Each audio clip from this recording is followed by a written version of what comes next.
When we look at human beings,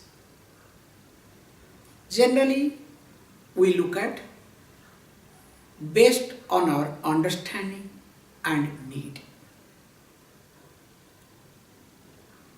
Sometimes need takes over the understanding. But the truth is that the understanding must take over the need. That's why we say the truth is one thing, but reality is entirely differently. The reality becomes what? The need always takes over the truth. However, here when you look at human beings, especially women,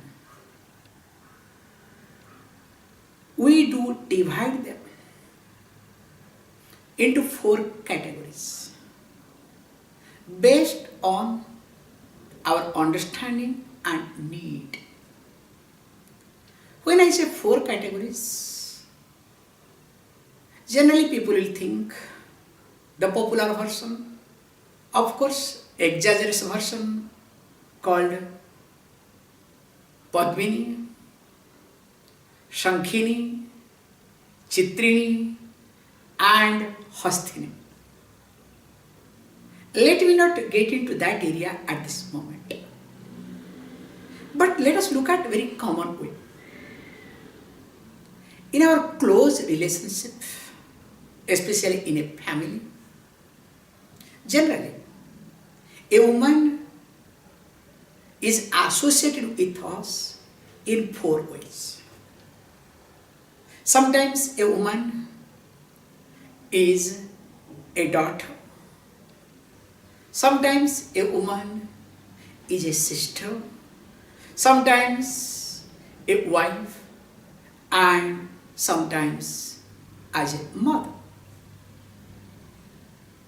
So as a daughter, as a sister, as a wife or as a mother, these are the 4 aspects of a woman.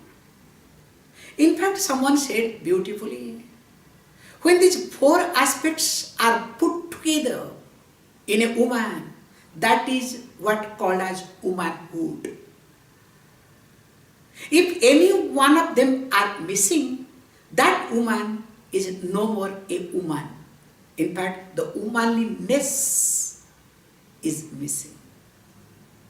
However, let us look at these 4 aspects of a woman, how it is being presented, how it is being explained in Hinduism. You will be shocked and surprised to know, maybe Hinduism is the one religion which talks or elevates highly about woman than a man. Because if you observe, we have got one Shivaratri. Technically speaking, if there are more also, but one which is Shivaratri stands for, let us say, man, God, if you want to talk. Whereas we have Navaratris, 9 nights for mother. And of course, in Vedic rituals, without a woman, Vedic ritual is not complete, neither can start. Let us not get into that aspect. Let us look at very general concept of Hinduism. As we saw these 4 categories, that a daughter, a sister, of course, this mother and wife. Also, we have 4 deities that highlights these 4 aspects. Popularly, starting with Durga. So, Mother Durga stands to protect. That's why, if you observe very carefully, we say the daughter aspect of a woman represents Durga aspect. How Mother Durga always protects. So also the daughter always protects the family. In fact, the responsibility of a daughter is not only to protect a family where she is born, also wherever she is married, also protects that family. That's why we say, if a daughter is good, both the family is in heaven. If daughter becomes bad, of course you know, both the family will be in hell. So the mother Durga aspect is with a daughter. And same woman, when is a sister. So the job of the sister is to educate, to support, to communicate, to advise, and to be with brother. And this aspect is very much reflected with the aspect of Saraswati. Saraswati stands for, Mother Saraswati here stands for knowledge, which takes care of this protection, which takes care of the knowledge aspect, which gives confidence in wrong time. So when all these things are being done with reference to Mother Saraswati, the sister aspect is being taken care. And interestingly, the wife aspect is represented by Goddess Lakshmi. How Lakshmi is subservient to Vishnu. Not only subservient, serves, protects, and always supports. So also with this wife representation, a woman represents Mother Lakshmi. That's why we say how the Mother Lakshmi is stable with a dignified way of living. So also wife must be a stable lady with a dignified way of living. And interestingly, the last but not least, remember, the aspect of Kali. Here the Kali aspect is represented through a mother. I know the Kali generally translated as the destroyer, but in fact is not destroyer but conqueror of time.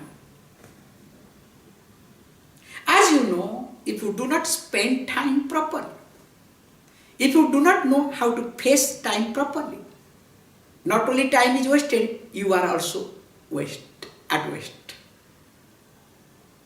So also here, mother concept is exactly like Mother Kali. I am sorry to say, it's a controversial topic, it may appear, but it is truth, this is the reality.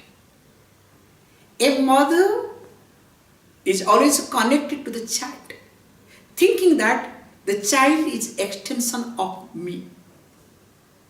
And interestingly, the more the mother is insecure, the same mother, that insecure mother, is more connected to the child. In fact, the child is not only the extension of mother, but it's the extension of insecurity. And in the process, if you observe, whichever child is more connected and attached to the mother, definitely that child is emotionally destroyed. There are hundreds of cases when a child grows up with a mother all the time, that child is good for nothing. The best example I can share with you all. If you are moving, a child who is 4-year or 5-year-old runs behind mother, putting the thumb in the mouth, you will enjoy that scene. Whereas after 20 years, same child runs behind, goes behind mother, and of course putting the thumb in the mouth. Now tell me, whom you will blame? Will you blame the child or will you blame the mother? So the mother becomes destroyer knowingly or unknowingly. And see this point, That's why we need to be very careful. And especially a woman is being respected, is being accepted when these four aspects are placed carefully, right time, in right way.